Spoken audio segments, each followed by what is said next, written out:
Sonic the Hedgehog, the fastest thing alive. How could there possibly be a cooler character out there?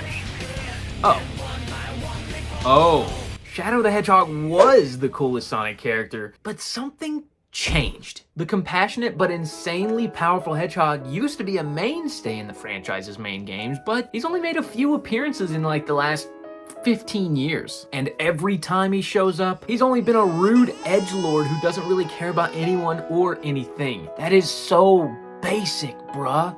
Why did they go that route? All hope was lost for the real Shadow to come back. Until this happened. Someone worked very hard to keep this hidden. My God. Project Shadow. Sonic Movie 3, Shadow's triumphant return. Sonic 2 was known for fixing Knuckles' character, turning him from pure stupidity back to his noble but gullible roots. And I think Sonic 3 can do the exact same thing for Shadow. So here is how Shadow the Hedgehog can be saved by Sonic Movie 3.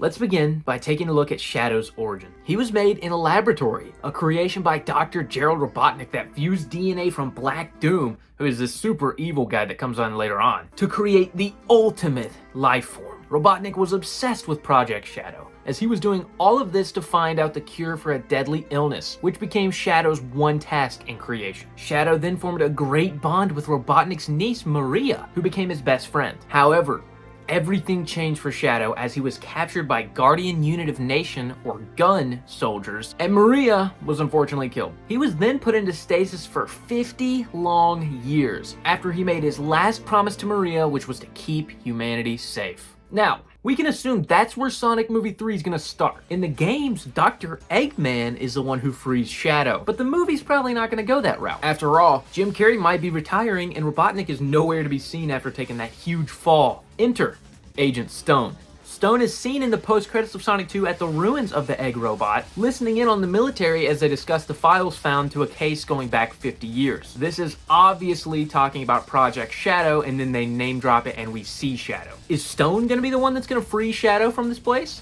I guess we'll find out that part soon enough.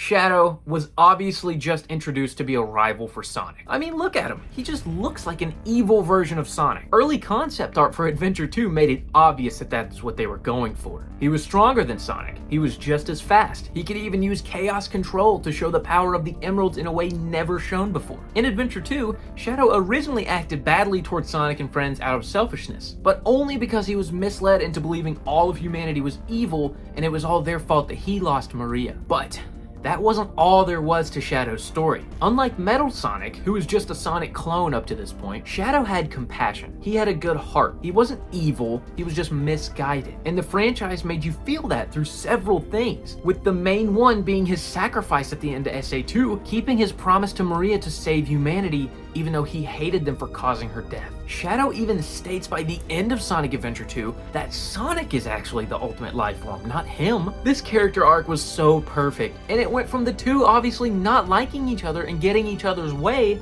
to teaming up to save the world. Shadow's story was meant to come and go in Sonic Adventure 2, but he was way too popular, and Sega just could not pass that up. In Sonic Heroes, it's revealed Shadow survived the fall to Earth, which granted, makes sense considering he was powered by the Chaos Emeralds at the time. But anyways, Shadow's story gets a lot more complicated from here on. He gets a lot of character changes from Adventure 2 to Heroes to his namesake game 206. He bounces from hero to villain, but he ultimately ends up on the heroic side at the end of each game, which, in my opinion, is the perfect route for Shadow. He's not a bad guy, but he's not a good guy. He has a strict way of doing things, and that is his way. But he also knows what's right and wrong, which makes what happened to him after 06 so confusing to me. Shadow had become less of an enemy to Sonic by 06 and more of an ally. Where he would have chosen being a loner beforehand, he now often chose being with his friends Rouge and Omega, and the three were even considered a team. Shadow and Sonic teamed up a few more times. Even if Shadow wasn't massively fond of him, he did it for the sake of humanity, a constant reminder of his promise to Maria. He realized that teaming up with Sonic is the best way to always fix things, which is the perfect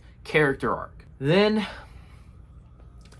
this happened. I don't know if it was the whole 06 reception thing that caused this, but they completely changed this guy after 06. I know he's in Black Knight, but he technically wasn't even Shadow in that game, so I'm not even gonna count that. To begin with, Shadow disappeared from the main series. Unleashed and Colors had nothing to do with him at all, surprisingly. Everyone was in Generations, but Shadow was just reduced to a simple rival battle and a guy who just acted edgy and didn't want anything to do with anyone. He once again was just absent in Lost World, but he did have a limited role in Sonic Forces. He even got his own 3-level story in the game, but he was edgy as ever, and once again was just a basic, super powerful dude. That's all he was. And yes, Shadow doesn't have to be in every game. I know Sonic Team had different plans for these games, but it confuses me why their second most popular character was left out of these major games since they kept bringing him back anyways after Adventure 2. Regardless, Shadow had become nothing but the edgy and mean guy. I love the Sonic Boom TV show, but in Sonic Boom, he's just another level of dickhead. All he cares about now is beating Sonic, which makes no sense at all. And it confuses me so much. What happened to that compassionate, heartfelt guy who was just broken over a lost friend? Well, with the reintroduction of Shadow in movie 3, they have the perfect chance to fix his character now and going forward. For example, look at Team Sonic in Frontiers. They're serious, they're more heartfelt, and they're powerful as a team. The characters were brought back to the roots of who they were to begin with Sonic being the humble yet also snarky leader, Knuckles being down to earth and humble and not just a bumbling idiot, Amy being the heart of the team and just as adventurous as Sonic, and Tails recognizing that he was scared all the time and he's overcoming his fears. I think Sonic 3 and games going forward definitely have a chance to rejuvenate Shadow. They're gonna make his backstory in the movie similar to Adventure 2. He's gonna have a brief rivalry with Sonic in the movie. Of course, they're gonna fight a little bit. And then they're gonna team up against an ultimate threat, something I am really excited to see in movie 3. But I think it's really important that they show the passion and the heart that Shadow features while also making him super badass and this ultimate powerful god at the same time. That's what made Shadow so great to begin with. He has more power than what he knows to do with, but he also knows that he has the potential to use that power for good, and he does. I have no doubt Shadow's long-lost character will be fixed by Sonic 3. And finally, one of Sonic's most powerful characters will be back to being one of the coolest characters in video game history. Thanks for watching.